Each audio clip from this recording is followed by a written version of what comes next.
First, there was an accidental explosion, then an intentional one. And now the apartment building you see here in Beaver Dam is about to be burned to the ground. Tonight, authorities set up shipping containers around the building to protect other buildings from the flames. The fire chief says conditions are favorable to start the burn tomorrow morning. Good evening, I'm Amber Noggle. I'm Greg Jeske, and torching that apartment building means that dozens of people will lose everything they own. New at 10, Hunter Science has you covered on how the Beaver Dam community is coming together to help the victims. Hunter? Amber, tonight will be the last night those victims' belongings will remain intact inside what's left of this building behind me. Tomorrow, much of them will turn to ash, but it's why this community is here to help. They say tough times never last, but tough people do. I mean, this is a good town and a good community, good people. But on the eve of what's sure to be a tragic scene, sadness continues to plague Beaver Dam. What happened to this apartment building and what will be left of it Thursday is the talk of the town, including at the Tower Lanes bowling alley.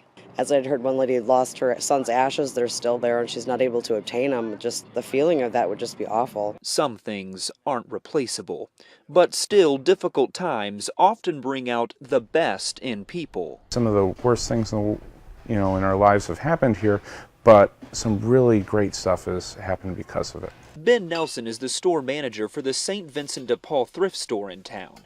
He says what usually comes in over weeks of donations is pouring in by the day. We've gotten clothing, we've gotten dishes, we've gotten furniture from, dressers and, hand mixers. Mattresses, fresh diapers, and brand new items, some marked for those specifically from Building 109. I think there's a lot of internalizing that, putting yourself in their position and saying, what would I do?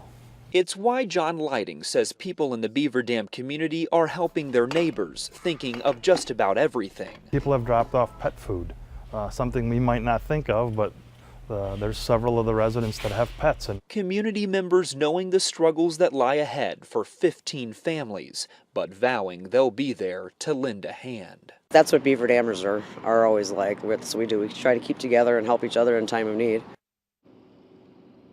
Monetary donations can also be made at any Dodge County Horicon bank. There's a fund set up at those locations for the victims who will lose everything here tomorrow.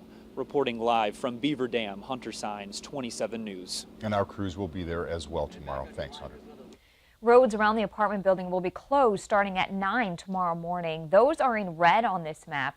Officials say no one will be allowed inside this area other than the people who are allowed to stay in their homes. Well, today we learned the man who died in that initial explosion was Benjamin Morrow. Investigators had to use DNA to confirm it was him. The 28-year-old was working in a quality control position at Richelieu Foods in Beaver Dam, and one of Morrow's former pastors says Morrow was not a bomb maker. Police say they stand by their statements that Morrow did have dangerous chemicals to build bombs.